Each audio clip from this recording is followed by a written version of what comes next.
Ma'am, this is Vivek from class 8th. Today I am going to take the interview of a farmer who is having an experience of 25 years. Let us welcome her. Her name is Manjula. And నమస్కారం. నమస్కారం. అయితే మిమ్మల్ని నేను ఒక 10 ప్రశ్నలు అడుగుతాను, వాటి మీద సమాధానాలు చెప్పండి, సరేనా? మొదటి ప్రశ్న, మీరు ప్రధానంగా తినే ఆహారం ఏమిటి? అన్నం.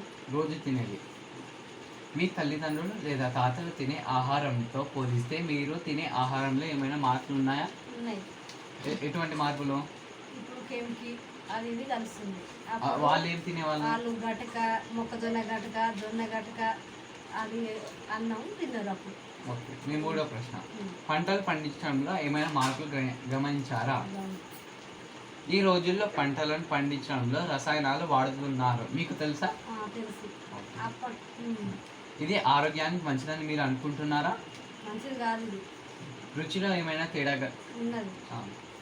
గత 20 సంవత్సరాల నుండి 30 సంవత్సరాల మొక్కలు లేదా చెట్ల జాతుల్లో పండ్లు మరియు పువ్వుల్లో ఏమైనా మార్పులు గ్రహించారా? మార్పులు ఉన్నాయి. అంటే ఎటువంటివి? అది అప్పుడు చెట్లకు మందు గిందు ఏం కొట్టకుండా పండినాయి పండ్లు. అప్పుడు చాలా పెరిగినాయి. ఇప్పుడు ఇప్పుడు ఇప్పుడు మందు కొట్టుడు, కెమికల్ కలుసుడు ఇవన్నీ జరుగుతుంది. అయితే పండ్లలో మీరు ఏమైనా టేస్ట్ తేడాన్ని గ్రహించారా? ఉన్నది, తేడా ఉంది. ఎటువంటివి? అప్పుడు బాగా తీపి ఉండేది, ఇప్పుడు కొద్దిగా సప్పగా ఉంది. మీరు అడవిలో తినగలిగే మొక్క ఏమైనా తిన్నారా? తిన్నాం. ఏవవి? అప్పుడు అడవిలో బుడంకాయ, చింతపలక పండు, ఇది మన బోడగాకరికాయ అట్లాంటివి తిన్నాం. ఓకే. మీరు అత్యంత వేడి వేసవి మరియు అత్యంత చల్లని శీతాకాలం అనుభవించారా? అది ఎప్పుడు? ఎండల అప్పుడు వర్షాలు పడ్డాయి, వానలప్పుడు ఎండలు కొట్టినాయి. ఓకే.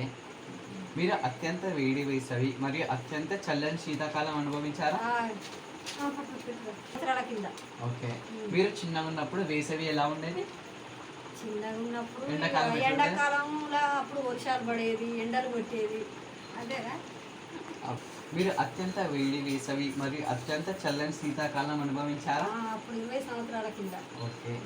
మీరు చిన్న ఉన్నప్పుడు వేసవి ఎలా ఉండేది? ఎండాకాలం ఎలా ఉండదు మీరు చిన్న ఉన్నప్పుడు? చిన్నగా ఉన్నప్పుడు కొన్ని వర్షాలు పడేది, ఎండలు కొట్టేది, అట్లా జరిగేది. ఓకే. గత 40 సంవత్సరాల్లో మీ ప్రాంతంలో మీరు ఏమైనా మార్పులు గ్రహించారా? అవి ఎటువంటివి? అప్పుడు కొద్దిగా తక్కువ అన్నీ ఉండేది, ఇప్పుడు చెట్లు తక్కువైపోయినాయి, ఇండ్లు తక్కువైపోయినాయి, అవన్నీ జరిగినాయి. ఓకే. మీరు వాతావరణంలో ఏమైనా మార్పులు గ్రహించారా? ఆ మార్పులు మీ జీవితాన్ని ఎలా ప్రభావితం చేస్తున్నాయి? మీరు వాతావరణంలో ఏమైనా మార్పులు గ్రహించారా? ఆ మార్పులు మీ జీవితాన్ని ఎలా ప్రభావితం చేస్తున్నాయి? అప్పుడు చెట్లు, గోడలు అవన్నీ ఉన్నప్పుడు అది వేరే ఉండే. ఇప్పుడు అప్పుడు అన్ని మట్టి ఇల్లు, పెంకటి ఇల్లు, ఆ గోడ నుండి చల్లగా అట్లా ఉండేది.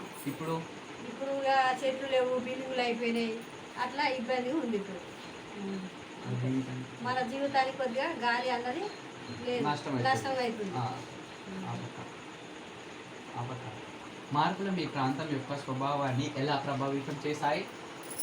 చెట్లు, ఈ ఇండ్లు అవన్నీ తక్కువైపోయినాయి. ఇప్పుడు అక్కడ తక్కువైనాయని ఇక్కడికి వచ్చుడు, అట్లాంటివి జరుగుతుంది.